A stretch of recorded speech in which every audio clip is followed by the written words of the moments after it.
My name is Monk Rowe, and we are filming for the Hamilton College Jazz Archive in Los Angeles. I'm pleased to have Paul Smith with me today. It's my pleasure to be here. In fact, it's my pleasure to be anywhere. All right. Well, you just were saying off camera that being healthy is job number one these days, or something like that. And Well, it always has been from my Yeah. standpoint. I'm one of the oddball musicians that went through the whole big band scene and everything. Never smoked, never drank, and hated drug addicts, so that was it. You know? well, I think longevity is pretty important. And yeah, Well, it'll get you past 70 anyway. You know. right. Hopefully it'll get us past 80.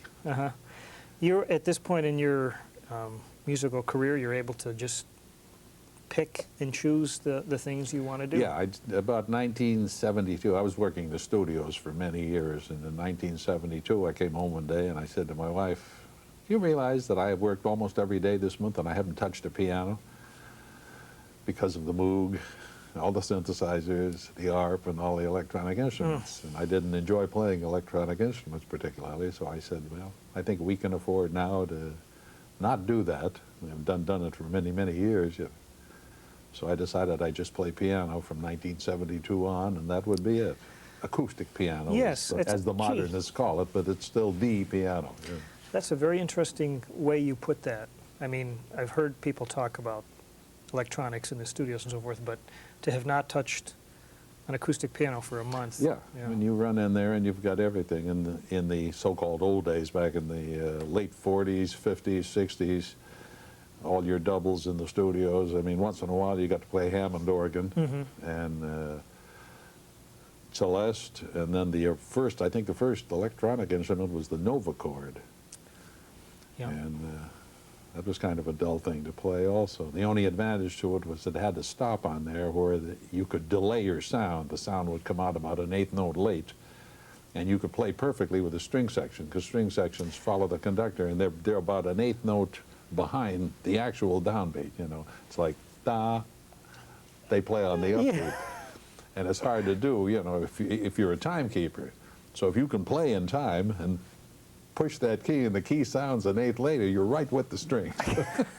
That's great. I never heard that. Yeah. I never heard that. I mean, It wasn't particularly much fun playing that particular instrument, but I mean, it did work that way. You know? I mean, if they needed it to blend in with the strings, well, because the strings, I mean, it's just a fact of life. You know, it's just that they play just that little bit behind because of the conductor. You know.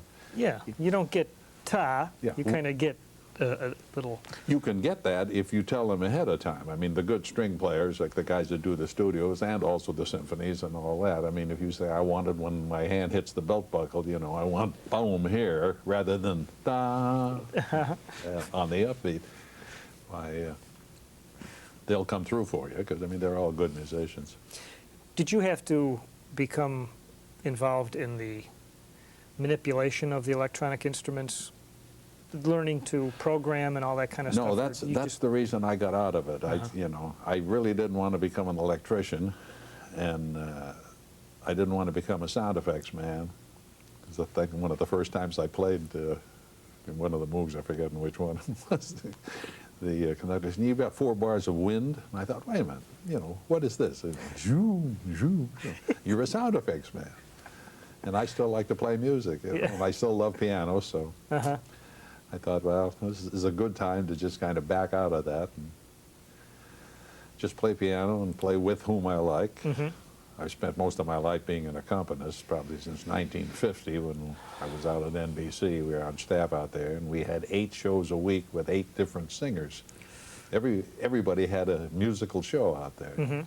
So it was a lot of fun. You got to play for a lot of people. I played everybody from Dorothy Kirsten, Lawrence Melchior, Dinah Shore, Ella, and then all the other shows out there, Giselle McKenzie, Gordon McCrae, Tony Martin, Nat Cole had a half-hour show. You know, everybody had a show. Now, not all piano players make good accompanists. It's a different bag completely, actually. Is it possible to put into words what you take into account when you're playing behind a singer? Well, I wrote a book for the Mel Bay Group publishers on the called the Pianist Handbook, which was for accompanists really, and it didn't sell because there weren't that many accompanists out there that are going to buy a book on accompanying. Oh, But I have found throughout the years that the best philosophy on that is to play 10% of what you're capable of playing behind a singer. As one soloist, that's sure. You have to bury what ego you might have to want to show off what you can do, and make the singer sound as good as you can and stay out of her or his way. You know, and the art of accompanying is nothing more than just holding back. When they aren't singing, you play a couple of notes, and when they are singing, stay out of their way. It's very simple, really, if you think about it. did you learn that by trial and error? Did you have people telling you, singers saying, hey, Les? No, I started accompanying at the age of about 14, I mean, in high school, and I had a disastrous experience, which only a musician would appreciate. Had a boy singer who wanted to sing Stardust in the key of D flat, and as all musicians know, a melody starts on a C and goes up, and the first chord is a G flat. See? So I gave him a big A flat seventh, naturally going into D flat, figuring he started on the A flat. See? Well, that puts him in the key of either D or A, I forget which one. And at 14 years old, you don't transpose real great, you know. Luckily, I had an ear, and I kind of staggered through the thing. That's not the easiest tune to fake in a new key either. So at that moment, I realized that, I mean, you kind of have to take over with a singer and give them maybe a bell tone, depending on how good their ear is. And if not the bell tone, just make sure that they know where to come in. And if they start on the second beat of a tune, you have to play the downbeat. And you can't sit and look at each other and wait for that downbeat. You have to take over. So it's been kind of a fun adventure, Yeah. you know. Yeah, you're walking a fine line And the between real good leading singers are really no problem. The ones that really have talent are very easy to work with. The ones that don't have talent are the ones that are difficult because they're insecure up there. And singing is a whole different musical situation. My wife is a singer, Annette Warren, and you know, her description of being up there with your bare face hanging out is different. With me, I have a piano between me and an audience. Yeah.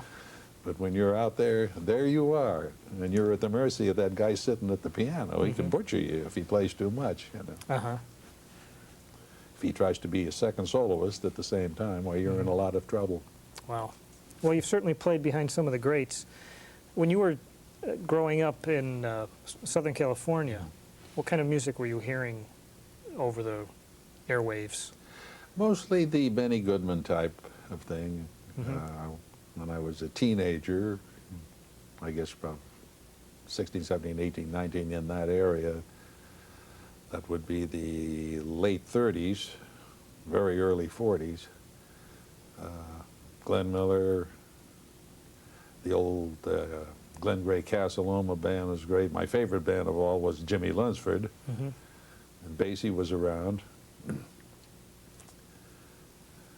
I used to go out to the Mission Beach Ballroom with a friend of mine who liked all kinds of music, but mainly swing, which was the thing in those days.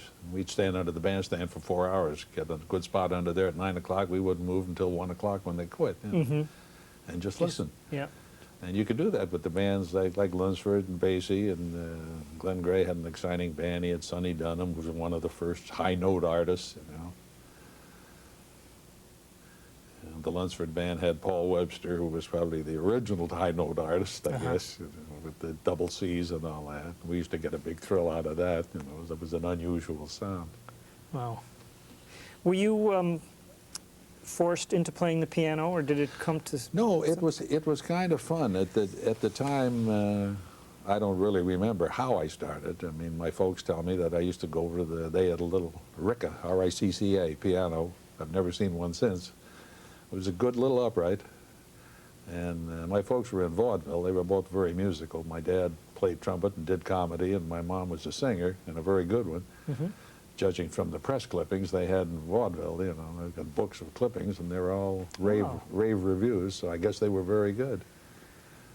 But they saw the handwriting on the wall when movies came in that vaudeville was going to be doomed, and my dad, being the brain that he was, he graduated from Boston Latin School, in the East there, so you can go to any college you want if you get out of Boston Latin School. They'll love to have you.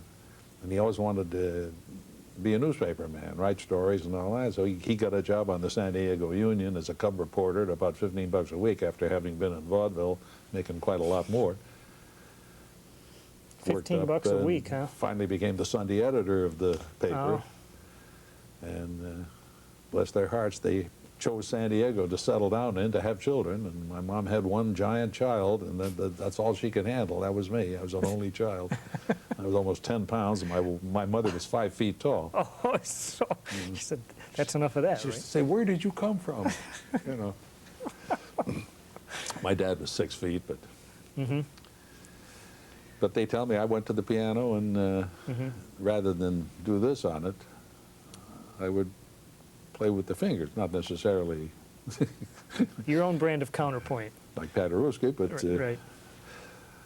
so they thought, oh, maybe he's got a little talent between the two of them. I should have. Yeah.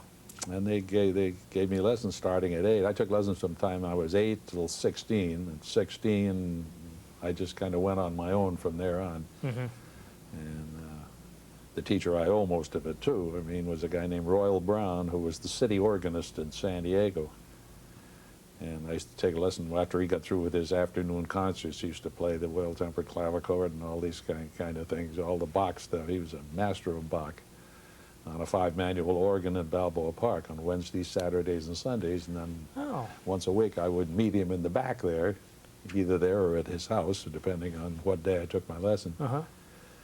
And he would give me a real legit 45-minute lesson. He would never play anything for me. I was born with a photographic mind, you know, so that if he played something to me, I didn't have to read it. Oh. I could play it back at him. Did he discover this, like, Yeah. up front, where you demonstrated that ability, and he decided that's not Yeah, what we need here? Because strangely enough, at the age of about 14, I knew what I wanted to do. I didn't want to sit in a nightclub and play jazz. I wanted to be in the studios. No kidding. That was my main goal in life. Oh. You know. And I made it in about 1950. I got into my first studio thing. I stayed in the studios for about 20 years. But he was very smart. He let me play 45 minutes of all the technical stuff, the Hanon and Czerny and all this, and the Bach and Mozart. It was mostly technical stuff. He never pushed me into learning by rote or either way, you know, the Rachmaninoff and the heavy stuff that you have to spend weeks and weeks and weeks before you can play the thing. And he just worked on my facility. And in the last 15 minutes, he'd let me play my pop books, which was very smart of him. You know. Yep. And I had Nat Cole and Tatum and Eddie Duchin, all the pianists of the day at the time. You know, Tatum, of course, is all our gods. Yeah. I mean, there's never been, I don't think there will ever be another man with 2 right hands. Amazing. You know. The Tatum books, had someone transcribed the music? When you say you were reading Tatum books, I guess, wasn't. I was just playing the simple part of the Tatum. okay, books. to have the chord symbols and There weren't too many chord symbols back in the real early days of that. You know, I mean, it was pretty much the reading, and that's. I realized very early in life, if you have the ability to improvise, which is something you're born with, I mean, that's not something you acquire. That's just a little thing that's handed to you on a platter, and I mean, you can't take credit for it except what you do with it. You know? I mean, if you foster it, why, you know, it works out pretty good. So would you take exception to there's a pretty well-known music educator out now who puts out this series that's called Anyone Can Improvise. Yeah. Yeah, I would disagree with that. I spent a while teaching there, and several of the students wanted to improvise, and I said, let me play a C chord, boom. What do you hear? What does your mind tell you to play against that C chord? And most people play C, E, G.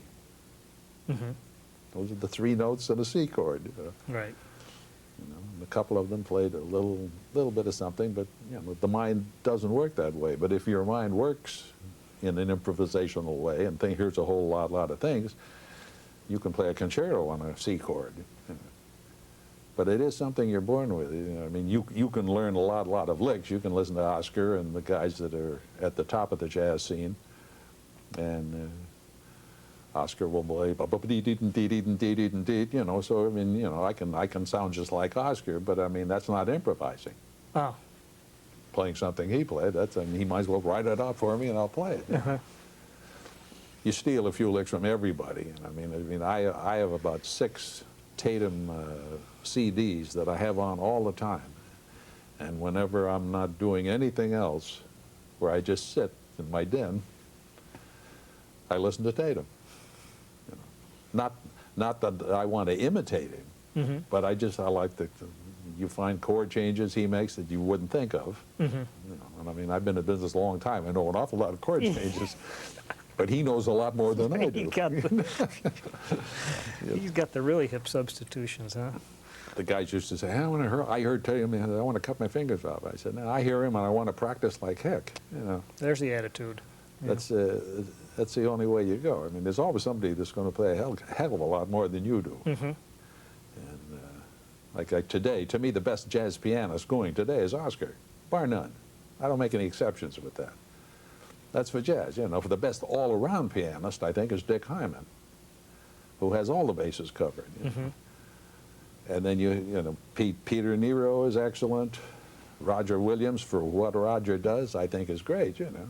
Yeah. Because I don't think Roger was a natural. Roger had to practice one heck of a lot to play the way he played, you know, to get to where he got. Took a lot of work, but he got there, you know. And he's gotten better and better as he's gone along, you know. He got away from the vanilla chords. He sent me an album of his one time on a clear day. And I had to tell him, I said, my God, you know, the harmonic thing was such a change from Autumn Leaves and the kind of commercial things he did, you know. He was very successful commercially, you know, but I mean, his harmonic changes, which don't really mean too much to the general public. You can play 4 chords, especially today. You can play 4 chords to the general public. They think you're wonderful today. You know? Yeah. How did you get into the big band scene? You played with Dorsey and Charlie Shavers. I got into I was 19 years old, I think, if I recall. Yeah, 1941. Mm-hmm. Actually, I started in the business basically as an arranger. The piano was a little bit secondary. I bought a book on arranging when I was a kid by Frank Skinner, and I learned, and I had a band in high school. And one of the other arrangers, Frank Comstock, was in the same harmony class I was in down there, and he and I were friends, and he had a band too. You know, I don't know whether you're familiar with Frank, but he did a whole lot of stuff for Les Brown when he was very young. And he did a lot of stuff for Jack Webb, which for some reason was kind of the kiss of death, you know, when Webb died. I mean, everything just kind of turned off, you know, and there's no reason for it, because this guy can really write beautifully, you know. But Jack Webb Productions? Yeah. Yeah, right. You know, he did Dragnet and Emergency, and I see. He was even in that movie, Pete Kelly's Blues. You remember that? But getting back to you were a pretty self-directed young man then. Yeah, I knew pretty well what I wanted to do, and I mean, getting back to 1941, I don't really remember how it happened, but I had a chance to audition for Ozzie Nelson, and I went up and played, and he liked the way I played, you know. And the thing that I think that made me stay with the band, you know, I wrote an arrangement for him. And Ozzie had always had one of those Dick Jerkins type bands, you know, I mean, the people danced, and it was a nice dance band, and he had a style where the baritone player was always roving around in the bass clef while the band was playing. I mean, that was kind of the distinctive style of the band, but it was kind of a dull band from the standpoint of swinging or anything, you know. And I wrote a thing for him called Rasputin's Laundry. It's a great title, you know. This is in 1941. But it was a Lunsford type thing. Was it an original tune? Yeah, okay. Just a thing that whipped up, you know, da-da-da-da-da, but the da-da-dates and 16ths that Lunsford used to play. And he broke it in at Elitch's Gardens up in Denver.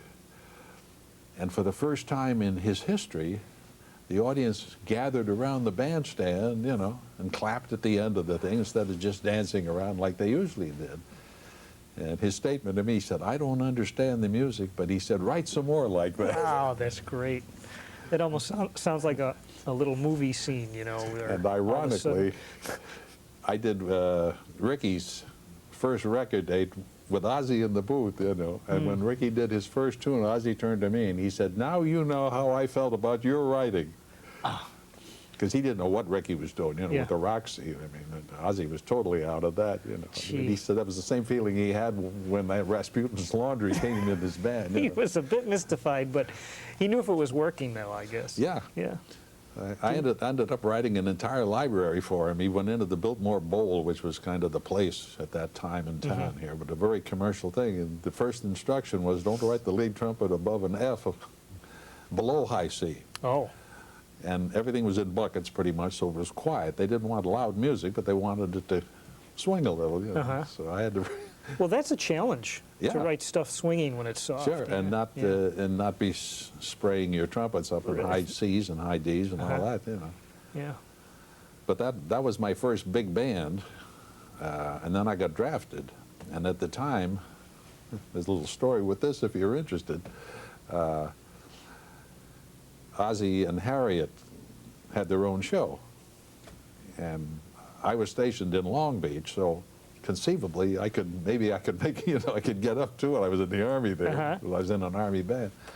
But unfortunately, there was no way that I could keep writing the bridges and cues and everything. And I had written the bridges and cues for Ozzy's band when he had the Red Skelton show, prior to his own show. So when he got his own show, I had to step out. Oh. And the guy that took over for me was Billy May, who was playing trumpet in the band when I was writing for it. And we kind of reversed roles. I see. You know, he was playing trumpet, I was writing all the stuff for the band. Then he took over. And you know what happened with Billy. I mean, Yeah, I he's one guess. of the best writers in Yeah. the business, bar none. Did Ozzy have you on a salary, or were Yeah. you paid by the piece? Or Oh, you mean arranging-wise? yes. No, it was just kind of a stock thing. I mean, back in those days, I think I got $35 a chart, you know, and I copied it too. That's time But consuming. $35 then would be like $3,500 now. So you felt like, man, I'm doing Well, I pretty went on the road with him for, I think, 8 weeks. I made $110 a week, and I sent 80 home every week. I lived on $30 like a king. Anything I wanted to eat, anywhere I wanted to eat, hotels, the whole thing, $30.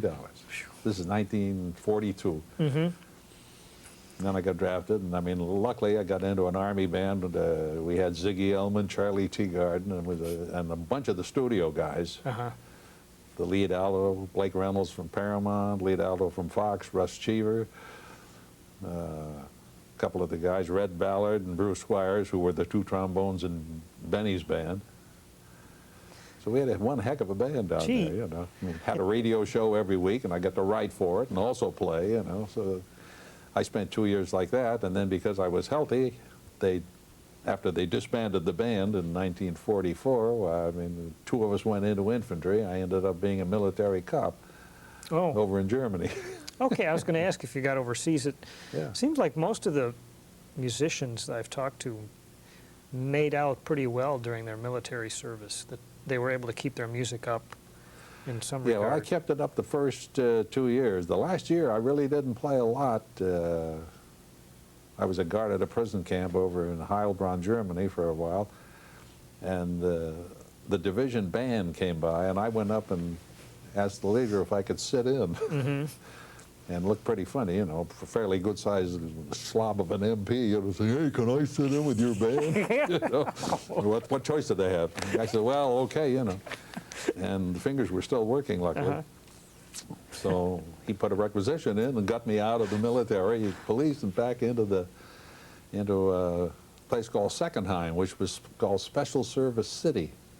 In Special Service City, we used to get Broadway shows in, which would go out and entertain the troops, and we had to cut the orchestrations down from the Broadway size to whatever we had available, like a 10-piece band, and then reorchestrate it, and then send them on the road. Well, we worked like crazy for a couple of weeks, you know, doing this whole thing, and then we'd be off for like 4 or 5 weeks until the next show came in. We send this one out. Wow.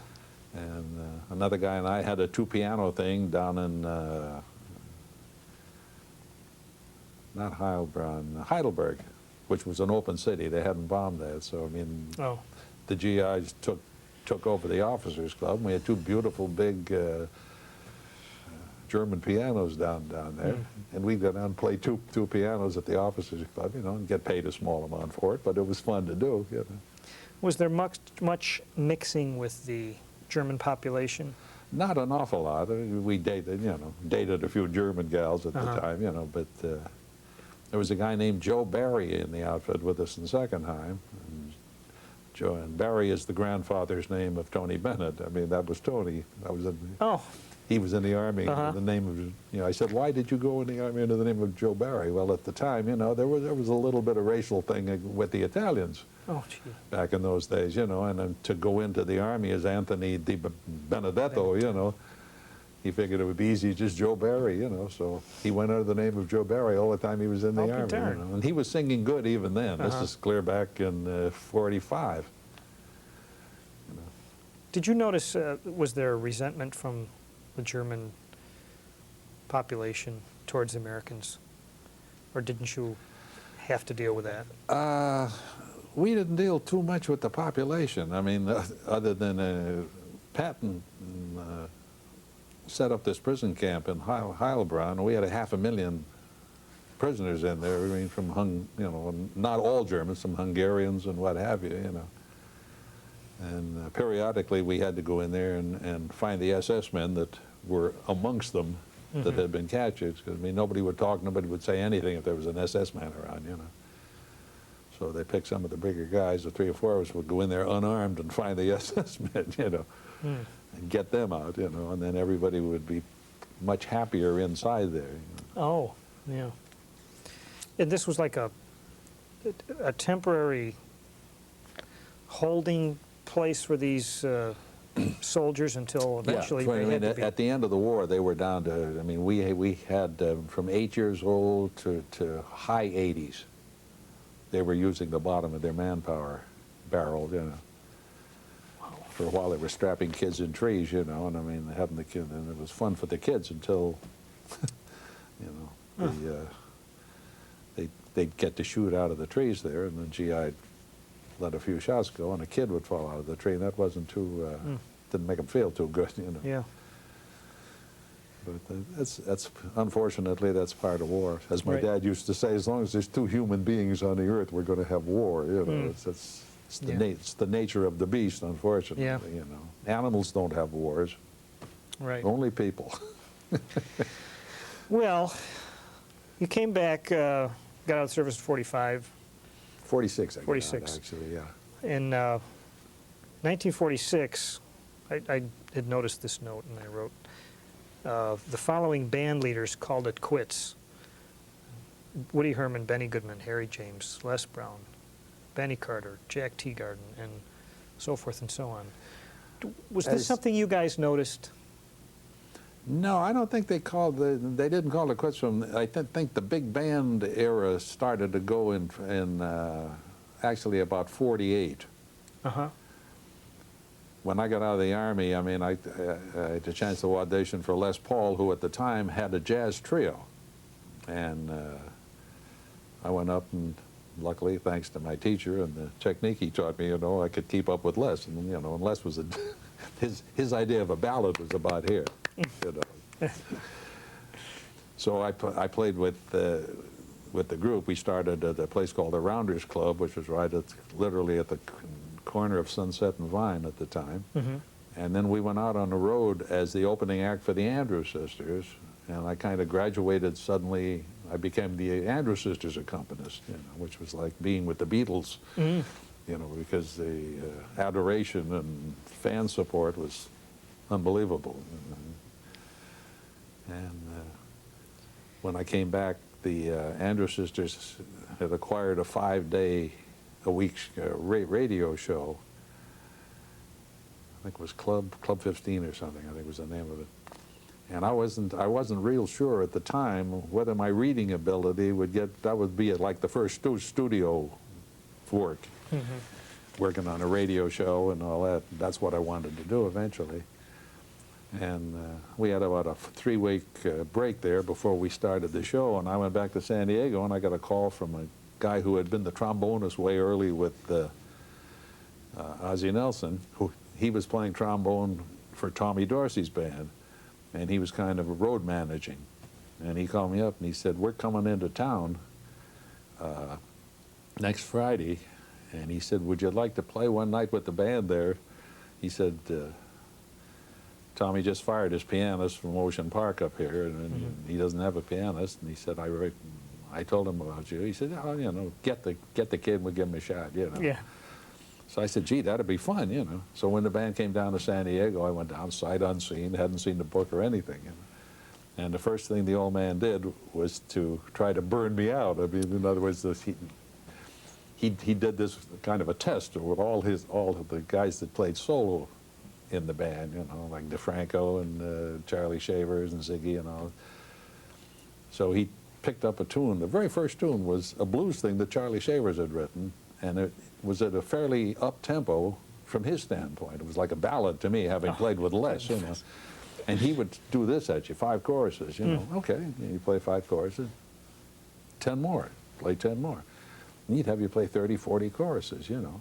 And Wow. most guys, after about 10 choruses at a tempo about this tempo, you know, they begin to slow down in the yeah. And I'd been doing that. Yeah, I could do that with one hand, This you is know, cake. I mean, because that was a ballad tempo with Les. You know. So at the end of the first set, the trombone, his name, player Wes Cope was his name. He came over. He said, "The old man wants to know if you want to join the band." And I thought this would be a great experience because he was playing a lot of vaudeville shows at the time. Like when the band would go out, I mean, there would be Tommy Dorsey and his orchestra featuring the such and such dancers, the Step Brothers. We played with them, you know, and you got to read their music.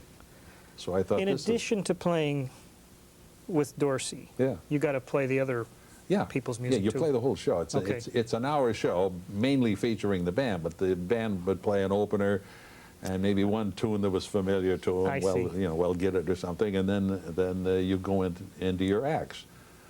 And there's a whole variety of acts you have to play, and then a lot of their music is written on papyrus, and it's also written in blue chalk. You know, it's a terrible stuff to read. You know. But it's a great experience. You know, it's the best experience I had. And I stayed with him 47 and 48, two years, reading all this funny stuff, you know. So I felt I would be more capable when I came back to L.A. to do some studio work, which is immediate sight reading. I mean, that's why it's a Yeah. closed corporation. You know, I mean, you walk in there at 9 o'clock in the morning, and there it is, and you play it once to make sure the copyist didn't make any mistakes, and then you record, you know, and that's it. You know. No mistakes for you. Yeah. You know, I mean, you play Yeah. the thing through, and I mean, if you play a wrong note, but that's, you know, the wrong note is written there, well, I mean, you catch it, and you correct those before you record it, so. But it's, for some guys, it's very nerve-wracking. So it's kind of, it's certain, you have to have a cast iron stomach and a sense of humor, I always say, you know, to be a studio player. And I found it's the same thing with jazz, you know. I mean, if you have a sense of humor, you can have a lot of fun in jazz. Jazz has to be fun as far as I'm concerned. I don't have any desire, you know, to be real serious about it and tell big stories about it because, I mean, basically, you know, it's still the blues. It's still the blues.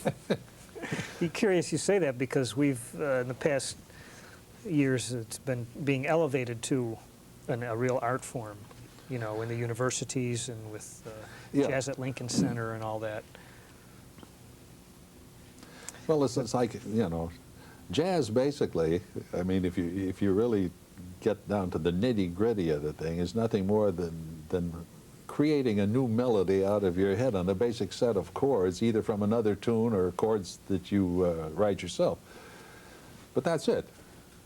You know, there's no great story with it, I don't think. You know, I mean, I've never been able to, you know, for the guys, I mean, I think the guys that really took it seriously and really didn't work to an audience killed it for a long time there, especially the bop era. I blame the bop era for the advent of rock. See, because the kids at that time, when bop came in, there was no time outside of Parker and Gillespie. You know, I mean, they played in pretty good time. But then the guys got into this real fast oodly-daba without regard to, you know, being able to pop your fingers and be able to dance. You couldn't dance to bop for anything.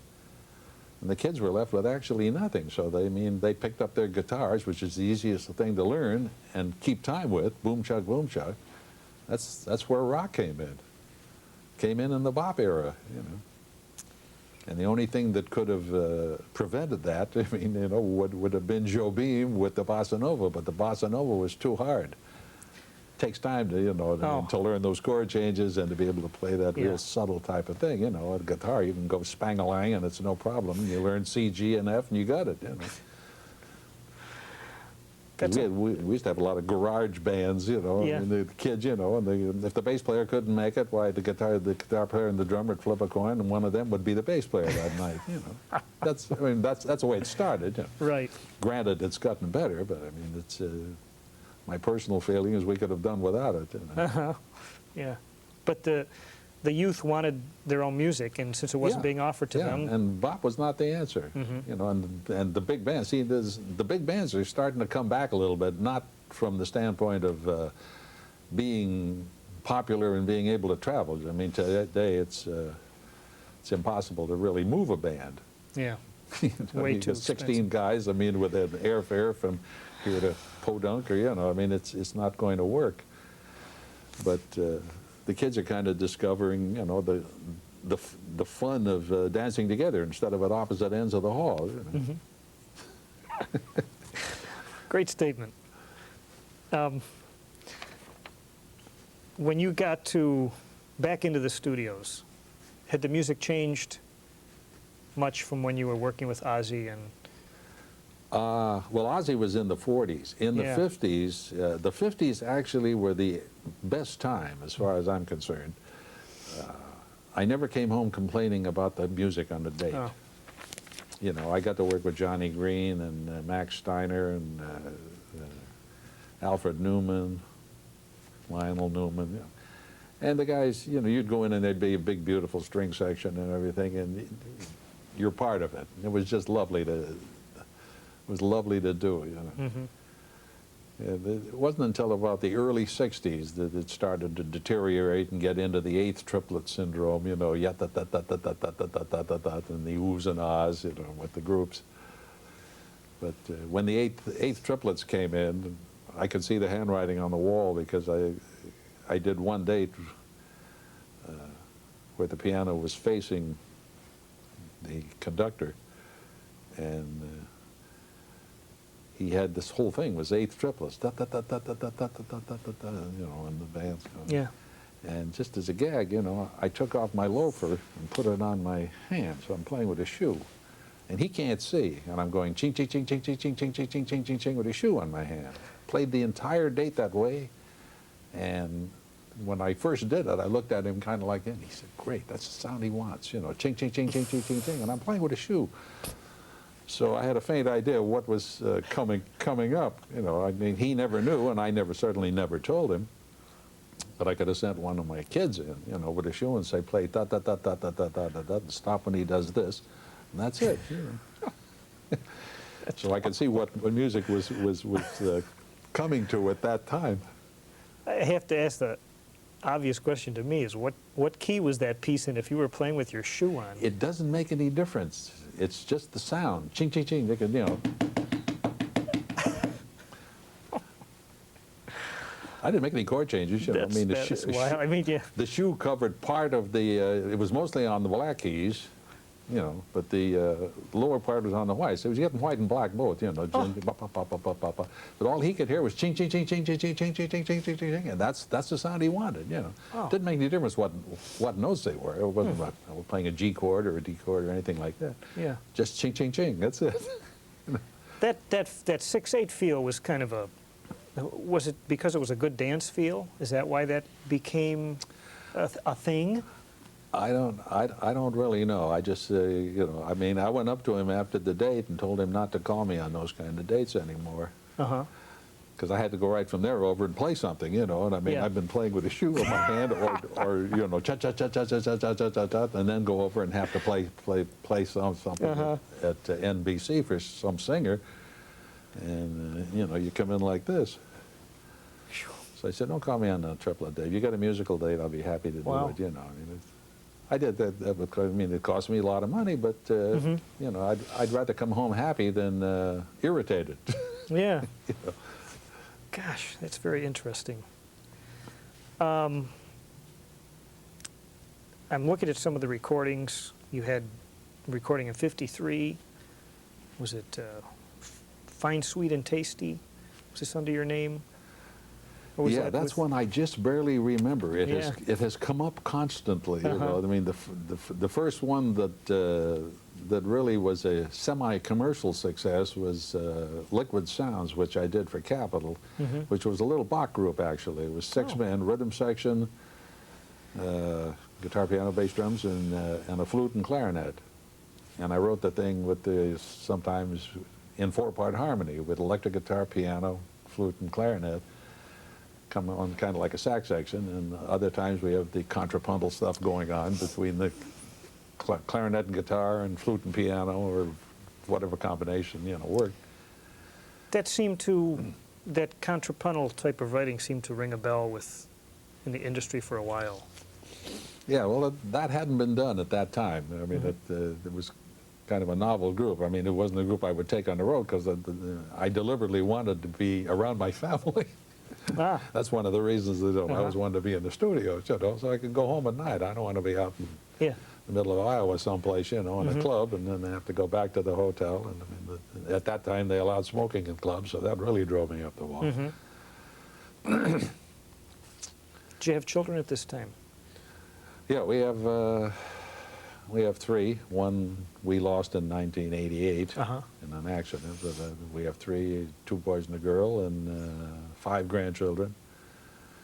And So it was important to be home for you. yeah, Have a more. I didn't want to be, you know. I mean, I went out for 4 years, 1972 to '76, with Sammy. I mean, mainly because it was so much fun. It's probably the most fun job I've ever had in my life. Sammy Davis. Yeah. talking about, yeah.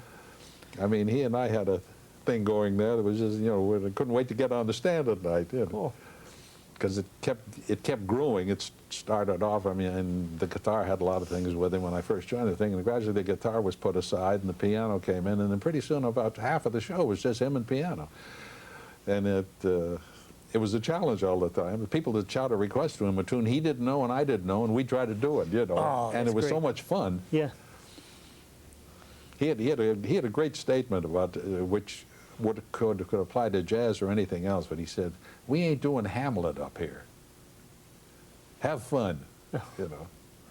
And there was never a night that we didn't have fun. Wow. You know? I mean, originally I went with him just for a couple of concerts. He called me, his conductor called me and said, "You want to do?" This is 1972, right after I decided I was going to bounce the studios and just play piano when and where I liked. And then I get this call. He said, "We got a couple of concerts next week. Would you like to do them?" I didn't even ask about money or anything else. I said, "Yeah, well, fine." You know, he said, "Well, first one's in Berlin, the other one's in Paris." You know, I said, "Fine, send me a ticket." And the plane was like 12 hours late, so I got there about maybe an hour and a half ahead of the concert. Went in and read his whole book that night. You know, but at that time my reading was good. You know. So it was no problem. And then when I came back after the 2 concerts, I thought, well, that's it. Then I got a call from him. And Louis Bellson was playing drums on both the concerts there. And Louis' an old friend because he was with the Dorsey Band when I was there, you know, and we traveled together. I bought a convertible, and he and I would travel away from the band because he's a non-smoker, non-drinker also, you know. Yeah. And we couldn't stand. I went on the bus once. That was it. You know, with the booze and the smoke, I said, I can't make this. You know, I got to be out in the open there. So I said, "Lou, you want to drive with me?" He said, "Yeah." Yeah. He would sit in the back seat of the convertible with a drum pad and practice while I'm driving. You know, that's why he's as good as he is today. You know, he really took some time. Yeah. He had that drum pad with him all the time. You know, and as good as he played then, you know, I mean, he was still practicing all the time. You've done some. Well, you were with his band, '61 and '78, or Tommy? just Louis Bellson with his own big band. No, I never worked with Louis' big band. Okay. I mean, I've never worked with him there. Dorsey I was with in '47 and '48. And in '49 I came out and started for a year with the rest of the Kenton guys. They couldn't get into the studios either. Oh. for the first year or so. You know, I mean, Yeah. you know, you come in with. I mean, I came in with a reputation as being a bop pianist. You know, and being an arranger earlier, I used to play my saxophone parts on piano to hear what they sounded like. So I learned to play that blocked thing, legato, that George does, you know. And Shearing at that time was on Discovery Records, and he moved to Capitol. And they hired me to come in and record a Discovery because I could play the Shearing style, you know. I used to say I'm the white Shearing, you know. Oh, you're the white Shearing. Jeez. But that was my first record contact, you know. I mean, the first record company I was ever with was Discovery, you know, with Albert Marks. Played for David Allen, who was one heck of a singer, and didn't hear too much about him. You know, he was, not the case of being too good. Oh. That's the problem today, I think, you know. Because none of the real fine singers have record contracts, you know. Jack Jones, I don't think, doesn't have a contract. Stephen Eady don't have a contract, you know. And I mean, they're all, you know. So from my standpoint, they're the best singers around. You know? Tell me about working with Ella, if you don't mind. That was a total delight. Musically, you can't beat it. I mean, it spoils you for most other singers. That's the, you know, she was such a easy person to play for, you know. I mean, that was a case of, you know, I mean, when she's scatting, you play the 1/15 of what you're capable of playing. Yeah. We did one album together, which I bought 3 or 4 copies of for posterity for my family and everything. It's called The Intimate Ella, and it's just piano and her. And it's the one album where nobody plays choruses. I mean, I'd say 99% of her albums, she was the band singer. You know, the band played 16 bars, or if it was done with Oscar or Joe Pass or whoever. I mean, they played choruses, and they played behind her, and it was kind of like a coordinated thing between the bunch. It wasn't really her album, you know. And this one, you know, I said, she loved to sing ballads. And I don't think she had ever done a complete ballad album. She always ended up having to scat or having to do swinging things, you know. So we did like 15 tunes, all ballads. And she was at the height of her career at that time. And I said, I'm going to play 4 bars and you sing. There's no piano choruses, nobody else. This is just you. You just do what you want to do. And it turned out to be one heck of, I mean, it's a singer's tour de force. Every singer should listen to that album, you know. That's where the statement came from. She could sing the telephone book and make it sound good.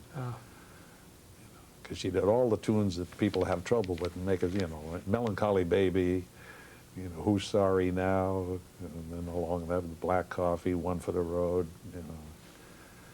It's just a beautiful album. Not because I'm on it, but because just from the singing standpoint, she was exquisite. And singing just what she wanted to sing. She didn't want to do any scat, didn't want any tunes where she had you know, she did her little ad-libs, which she does on ballads, but generally it's straight melody pretty much. And it's a great album for her, you know. Great, I'll have to look for that one. I'm glad we did the thing. Yes. You know. You have your own, you've had a relationship with Steve Allen, too. And Yeah, well, ongoing. Steve Allen inherited me. Yeah?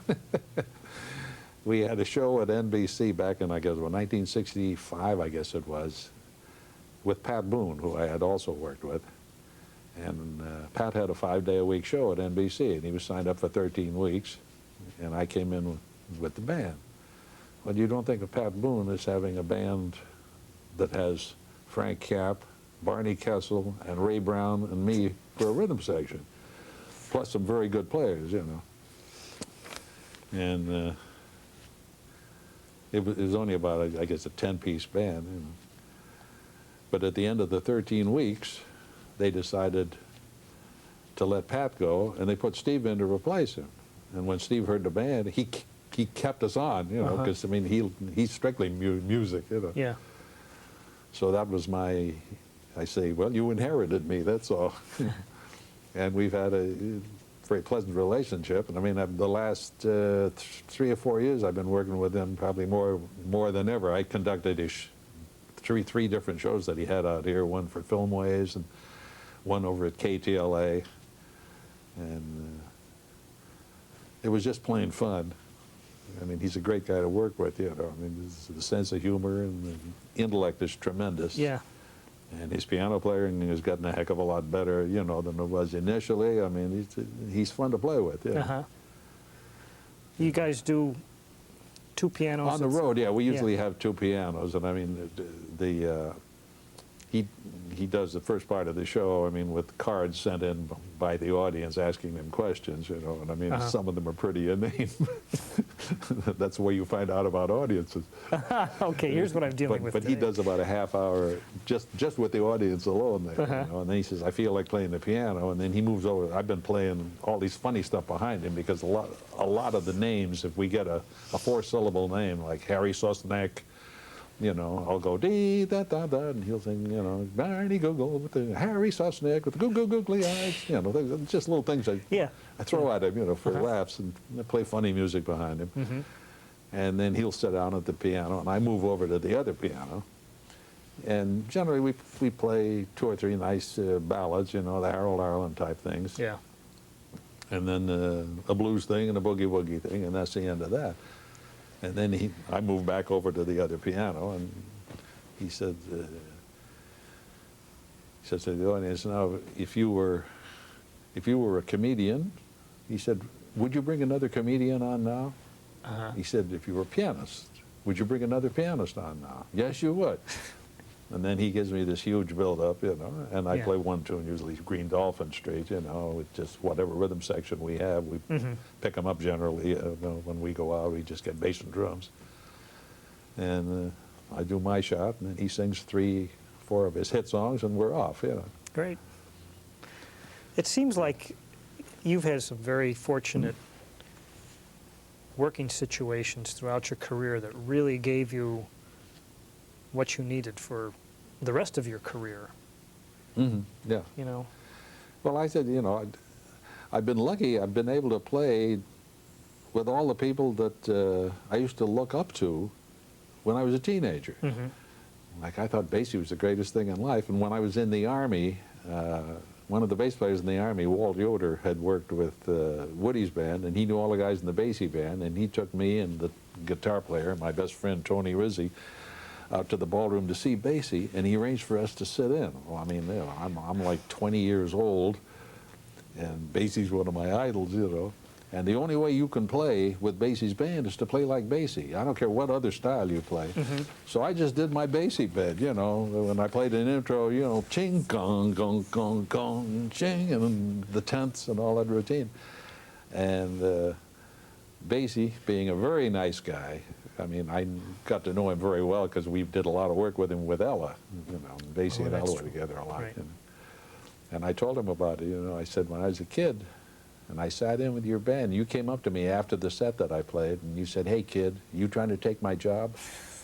That's the nicest thing you could say to it. You know, I mean, it's...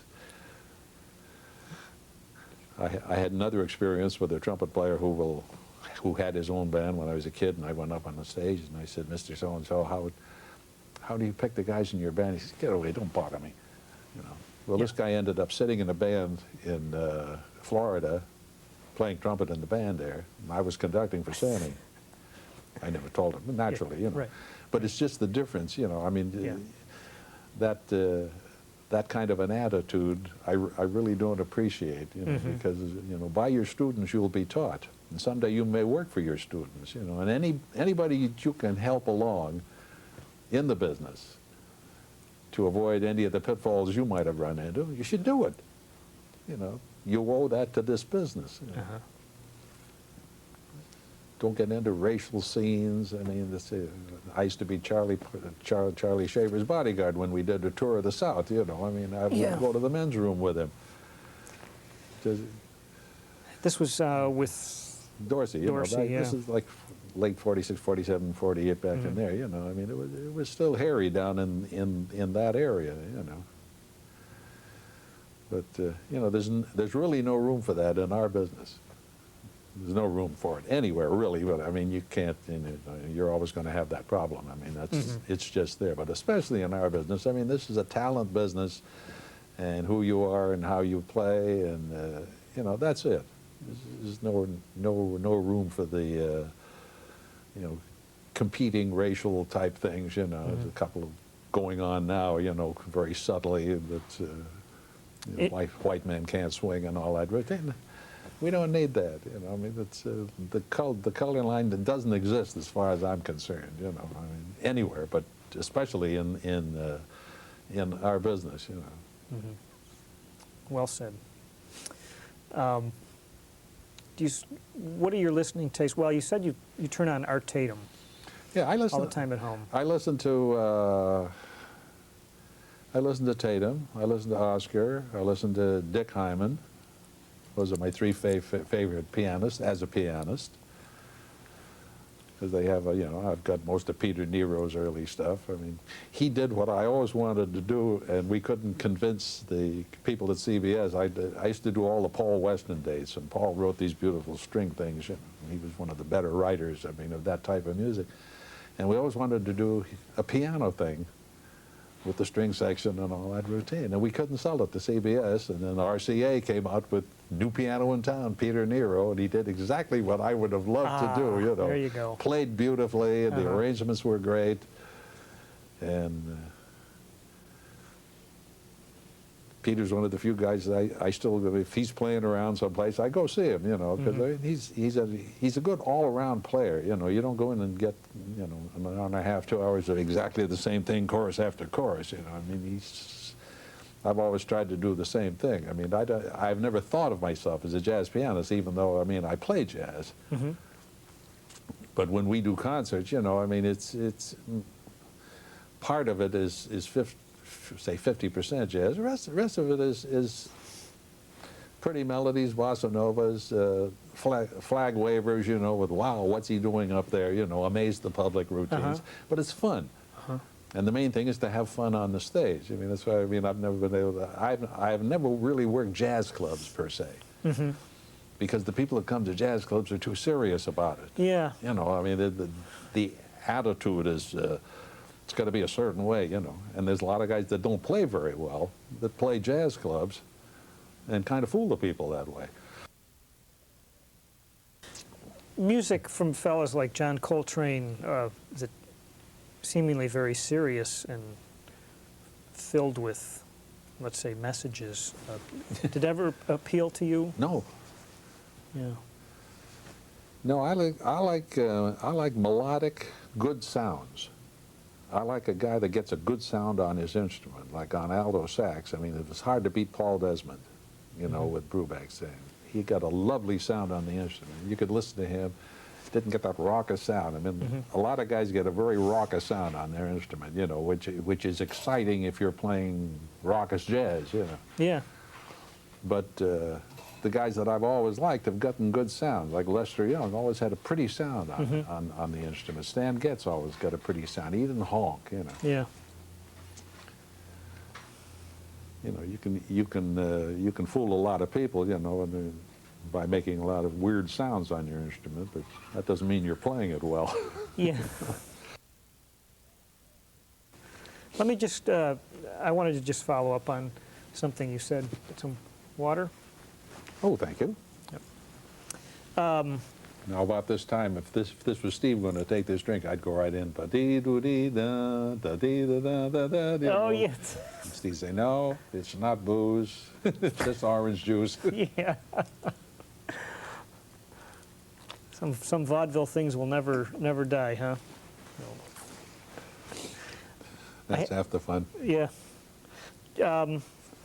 Just following up quickly on a thing you mentioned with Charlie Shavers in Dorsey in the South. Were there incidents where you had to really come to bat for him? And well, Dorsey was very, very good at that. That's one thing. Tommy would not stand for any hassles of Charlie. You know, he was the only guy in the band that had a tan. You know, and when you play in Virginia and all that routine, there was one night I wasn't there at the time because Louis and I were driving in our convertible, but the band stopped at a place someplace in Virginia there, and there were, I guess, 14 of them altogether. And they ordered, and the guy brought 13 dinners. And they wouldn't serve Charlie. And the old man just picked the band up and left the 13 dinners on the table there and walked out, got on the bus and left. Guy was stuck with his dinner, you know. It's Yeah. just 'cause they wouldn't serve Charlie, you know. So it was still going on, you know, in the late 40s. Yeah. I assume, I haven't been to the South too much for any length of time since then, but I Right. mean, I assume that the problem is slightly easier now. Yeah. But, you know, it's a ridiculous situation. Right. You get to New York to play I don't much? go to New York. I don't like New York particularly. Uh-huh. I mean, I like the Pacific Ocean very well. You know. Uh-huh. I'm an old body surfer. In San Diego, we have the best body surfing in the world down there. You know, and I did that all through that and playing tennis, where I actually probably body surfed and played tennis more than I played piano. Well, you've had an amazing career, and Yeah, it's been a lot of fun. It's still fun, you know, now, because I mean, I'm pretty much, you know, I don't have to work with bad singers necessarily. Uh-huh. And it's been a long time since you put a shoe on. yeah, I haven't had to put a shoe on for quite a while, except on my foot, you know. That's a great story, really. No, that's a classic. There's a peanut butter story too, that when I went to Japan with Pat Boone, and after the opening show, generally in Tokyo, they take you over to this geisha place where the girls perform. You know, I mean it's not what people think. You know, and then they serve a dinner, and they bring out these, you know, these fish, blue fish and yellow fish and red fish, you know, and they're still lying on the plate looking up at you like this, you know. And it wasn't too appetizing, you know. And I had this coat on with a bulge in it, and I asked the guy, I said, "Do you have soybean cookies?" "Oh, yeah, we have soybean." I said, "Do you have a Coke?" "Yeah, Coke." I said, "Soybean cookies and a Coke." So they brought me the soybean cookies and the Coke. I said, "You have a knife?" "Yeah." And then I whipped out my jar of Laura Scott peanut butter, and that has followed me ever since. This is clear back in the mid-'60s I did this. And I ran into Rosie Clooney about 6 months later, and she'd been in Japan. She said, "I heard all about your peanut butter." Oh. Because they don't have peanut butter over there. I mean, they didn't then. You know. Uh-huh. But I couldn't eat the Japanese food, so I always carried a couple of jars of peanut butter with me to get me through. You know? Gosh, that's great. Well, I want to thank you for your time today. It was my pleasure. It was a really eye-opening experience. By the way, do you remember the tune that you played with Ricky Nelson that one session? No, it was, I hate to tell you how long ago that was. Yeah. That was like the very beginning of his Yeah. career as a teen idol, though. Probably middle to late 50s. Yeah. in there, you know. It was, you know, it was one of the early. It wasn't a real radical thing. It was just it had that rock thing, you know, with only 4 chords and the guitar, and the spangalang and whining and all that routine. And Ozzy was A&Ring in the booth. And he made that statement. You know, he said, "Now you know how I felt when I heard your first arrangement." He said, "I don't know what the kid's doing," but he said, "Apparently it's selling." Great. Well, I hope the rest of your day is good, and Oh, I'm sure it will get some be. body surfing in. And all right, thanks for your time. It was my pleasure. Thank you for inviting me. All right. Comes on until the dawn. What do I